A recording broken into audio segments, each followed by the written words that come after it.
नमस्कार मेरे प्यारे साथियों, मैं आपका अपना गौरव जयराम, राष्ट्रीय महासचिव एआईटीयू। मेरे प्यारे साथियों, आज एक ऐसे मुद्दे पर मैं आपसे बात कर रहा हूं, जिस मुद्दे को लेकर के आज पूरे देश के अंदर में, युवा पीढ़ी के अंदर में, सामान्य व्यक्तियों के अंदर में रोष उत्पन्न हो रहा है। और मैं बात कर रहा हूं 27 वर्षीय उस युवराज की, जिसकी पिछले कुछ दिन पहले उत्तर प्रदेश की फाइनेंशियली राजधानी नोएडा नोएडा सेक्टर 150 में उस 27 वर्षीय युवराज की सिस्टम ने जान ले ली। सिस्टम ने उसकी हत्या कर दी। उस मुद्दे पर मैं आपसे बात कर रहा हूं, क्योंकि मैं बहुत दुखी हूं इस बात को लेकर के कि जिस तरीके का सिस्टम ने वहां पे व्यवहार किया, जिस तरीके की लापरवाही सिस्टम की तरफ से बढ़ती गई, और वो युवा साथी 2 घंटे तक जीवित रहा, फोन करता रहा, टॉर्च दिखाता रहा, और पूरा का पूरा उत्तर प्रदेश, नोएडा का पूरा सिस्टम तमाशा देखता रहा। मैं आज बात कर रहा हूं उस युवराज की मृत्यु हो जाने पर। मैं सबसे पहले उसकी पुण्य आत्मा को ईश्वर जो है अपने श्री चरणों में स्थान दे, और उस परिवार के इकलौते मात्र उसके पिताजी बचे हैं, उनको इस दुख भरी घड़ी में साहस प्रदान करे, ये मैं ईश्वर से प्रार्थना करता हूँ। मेरे साथियों, ये घटना अभी कुछ दिन पहले की है। युवराज नाम का एक युवक जो इंजीनियर था, जिसकी आयु 27 वर्ष थी, और वो गुड़गांव से अपनी जॉब करके घर वापस लौट रहा था। शाम का समय था, रात का समय था, और रात्रि के दौरान सर्दी बहुत अधिक थी, बहुत ज्यादा फॉग था, और फॉग अधिक होने की वजह से रास्ता बिल्कुल क्लियर नहीं दिख पा रहा था। तो सेक्टर 150 के पास आकर के, वहां एक ऐसा मोड़ है जो बिल्कुल 90 डिग्री एंगल पे है, यानी कि आप इधर से आए, जस्ट आपको ऐसे मुड़ना है, और जैसे ही आपको ऐसे मुड़ना है, उसके इस साइड में, जो किसी को भी नहीं पता था, नोएडा के प्रशासन को भी नहीं पता था, वहां काफी समय पहले एक मॉल बनना था, एक बड़ी बिल्डिंग बननी थी, और उस बिल्डिंग के लिए बेसमेंट बनाने के लिए लगभग 70 फुट गहरा खुदाई हुआ, और उसमें नीचे निर्माण हुआ। किसी कारणवश वो कार्य पूरा नहीं हुआ, जिस कारण से उस पूरे इलाके में, बहुत बड़ा इलाका था, उसमें पानी भर गया, जिसकी गहराई लगभग 70 फुट थी।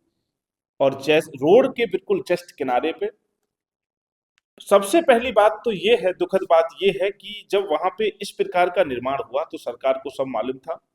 नोएडा उत्तर प्रदेश की, मैंने इसलिए बोला, इकोनॉमी उत्तर प्रदेश को चलाने वाला जिला है नोएडा। वो रेवेन्यू कलेक्ट करता है उतनी बड़ी संख्या में कि पूरा उत्तर प्रदेश उससे चलता है। वहां पांच पांच अथॉरिटी हैं जो दिन रात पैसे की मशीनरी है, किसानों से जमीन को खरीदना और उस जमीन को 100 गुना ज्यादा रेटों पे बिक्री करना, 50 गुना ज्यादा रेटों पे बिक्री करना, ये व्यवसाय है उन अथॉरिटी का। तो उनके आंखों पे केवल पैसे का चश्मा लगा हुआ था, जिस कारण से वो ये नहीं देख पाए कि वहां निर्माणाधीन जो बिल्डिंग थी, उस बिल्डिंग में पानी भर गया, सालों से वो पानी भरा हुआ वहां पे पड़ा हुआ है, और वहां से आपने रास्ता चालू कर रखा है, जहां से लोग निकलते हैं, और वो भी 90 डिग्री का एंगल वहां पे आपने दिया। ना कोई लाइट थी, ना कोई बैरिकेटिंग था, वो गाड़ी उसकी लड़के की उसमें कूद जाती है। यहां तक समझ में आता है कि कोहरे की वजह से एक्सीडेंट हो सकता है, गाड़ी किसी से टकरा सकती है, कहीं फान सकती है, यहां तक समझ में आता है। इसके आगे जो शुरू होती है घटना, वो हमारी और आपकी चिंता को बढ़ाने वाली है। वो लड़का जब उस पानी के अंदर में जाता है, तो रोड से तकरीबन 15 फुट या 20 फुट की दूरी होगी, उसकी गाड़ी उतना दूर जाती है, क्योंकि गाड़ी बहुत सामान्य स्पीड से चल रही थी। अगर बहुत हाई स्पीड पे होती तो गाड़ी कम से कम 50 फुट आगे भी जा सकती थी। जब वो गाड़ी उसमें जाती है तो वो लड़का गाड़ी से फोन करता है अपने पिताजी को, वो पुलिस को फोन करता है, और फोन करने के बाद उसके पिताजी संबंधित थाने में इधर उधर की सबको सूचना करते हैं, और सूचना करने के बाद 15 मिनट बाद ही वहां पे पुलिस और एनडीआरएफ की टीम वगैरह आना प्रारंभ हो जाती है। लड़का ऐसे दिख रहा होता है कि सामने पे लड़का है, लड़का अपनी गाड़ी की छत पे निकल के आ जाता है, और वो वहां से टॉर्च दिखाता है। सबको दिख गया कि लड़का वहां पर है, पूरा डिपार्टमेंट को दिख गया, पुलिस को दिख गया, एनडीआरएफ की टीम को दिख रहा था, सबको दिख रहा था कि लड़का वहां पे है। और लगभग 2 घंटे तक पूरा का पूरा प्रशासन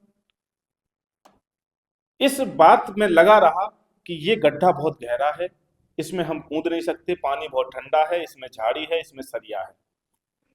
जब उन्होंने रस्सा डाला तो रस्सा भी वहां तक नहीं पहुंच पाया, रस्सा पहले ही खत्म हो जाता है। जब वहां पे सीढ़ी मंगाई गई तो ना तो वहां तक सीढ़ी पहुंच पाती है उनकी।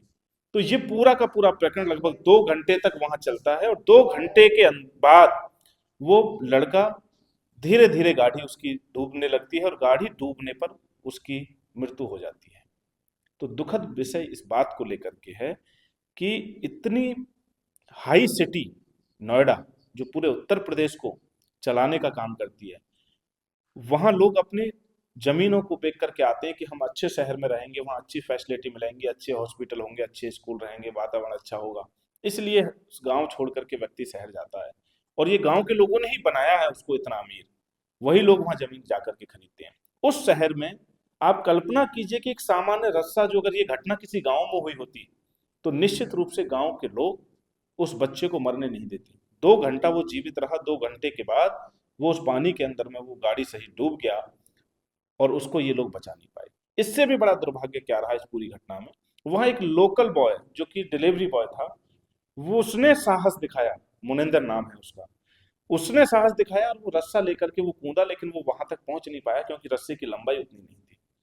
और पुलिस और एनडीआरएफ की जिनको ट्रेनिंग दी जाती है, जिनको पैसा ही इस बात का लिए दिया जाता है आपदा प्रबंधन के लिए, जब कभी भी कोई आपदा होती है तो वहां पर उसको रिजॉल्व करना होता है, वो उनकी ट्रेनिंग, उनको तमाम पैसा जो सरकार खर्च कर रही थी वो सब बर्बाद हो गया उस समय, कि जब मनिंदर ने उसके अंदर में छलांग लगाई और बिना किसी सेफ्टी सेफ्टी जैकेट के रस्सा बांध करके वो उतर गया साहस दिखाते हुए। और तब भी पूरा का पूरा प्रशासन तमाशा देखता रहा। मेरे प्यारे साथियों, ये वीडियो बना करके आप लोगों तक पहुंचाने का मेरा दर्द केवल इतना है कि सिस्टम हमारा इतना नाकाम है, इतना नाकाम हो चुका है, खासकर से नोएडा का। क्योंकि किसानों से 30 लाख रुपए बीघा जमीन को बेच करके उस जमीन को वो 30 करोड़ रुपए बीघा बीघा तक भी बिक्री करता है। यानी कि वो केवल पैसे का काम करता है, उसको आपकी सेहत की कोई चिंता नहीं है। ना कोई रास्ते पे वहां पे मार्किंग होनी चाहिए थी, वहां पे पार्टीशन होना चाहिए था, वहां दीवार होनी चाहिए थी, लेकिन किसी को उस बात की कोई परवाह नहीं थी। इसलिए परवाह नहीं थी क्योंकि वहां से उनको पैसा नहीं मिल रहा था। और आज पूरे देश के अंदर जब ये पूरी घटना हुई तो सरकार ने वहां के सीईओ, जो कि डीएम से ऊपर की पोस्ट है, उस आदमी को वहां से हटा दिया गया। जबकि डीएम जो है, प्रबंधक जो कमेटी होती है, ये आपदा प्रबंधन जो कमेटी होती है उसकी अध्यक्ष होती है, चेयरमैन होता है डीएम। लेकिन डीएम से कोई तू कहने वाला नहीं है, और डीएम पे जरा सी भी कार्रवाई नहीं हुई। और डीएम वहां शर्म, इससे भी ज्यादा देखिए शर्म की बात यह है कि घटना के 4 दिन बाद वहां पे डीएम पहुंचता है। ये बहुत दुर्भाग्य की बात है। तो मेरे प्यारे साथियों, मेरा आपसे निवेदन ये है कि जब भी आप घर से निकलें तो आप अपनी सुरक्षा की जिम्मेदारी आप स्वयं लेकर के चलें। आप किसी पे भरोसा नहीं कर सकते हैं। ये सिस्टम पूरा सड़ा हुआ है, गला हुआ सिस्टम है हमारा, और इसका जीता जागता उदाहरण ये नोएडा का उदाहरण आप लोग देख सकते हैं। पूरे देश के लिए होना ये था कि सरकार को इस पर तुरंत एक्शन लेना चाहिए था। जितने भी लोग वहां पे मौजूद थे, पुलिस से लेकर के एनडीआरएफ, सबको जेल होनी चाहिए, और हत्या की धाराओं में जेल होनी चाहिए। उस युवराज की हत्या इन लोगों ने किया। डीएम, नोएडा डीएम को इस मामले में पूरी तरीके से जिम्मेदार ठहराया जाना चाहिए, और उस पर हत्या का मुकदमा चलना चाहिए। लेकिन ऐसा नहीं करेगा सिस्टम। सरकार को ऐसा करना चाहिए जिससे पूरे देश के अंदर में एक मैसेज जाए, तमाम सरकारी महकमे जो भ्रष्टाचार, हर रोज भ्रष्टाचार की नींव पर ये लोग, बुनियाद पर ये लोग खड़े हुए हैं, इनको कम से कम थोड़ा सबक आएगा। ऐसा मैं इस वीडियो के माध्यम से मैं मांग करता हूँ। और आप सब लोगों को ये बात मुझे बतानी थी क्योंकि मैं बहुत ज़्यादा दुखी था। इस घटना को मैं बहुत बार देख चुका, 50-100 से भी ज़्यादा मैंने वीडियो देखी, और कि 2 घंटा तक किस तरीके से एक बाप के सामने एक बेटे की हत्या हो गई, सिस्टम की कमजोरी की वजह से, नाकामी की वजह से हत्या हो गई, और वो अपने बेटे को नहीं बचा पाया। और वहाँ तमाम लोगों ने उसकी वीडियो लाइव देखी है, बहुत सारी सोशल मीडिया पे आप लोगों ने देखी होगी। तो बस इतना ही आप लोगों से कहना था। बहुत बहुत शुक्रिया, थैंक यू।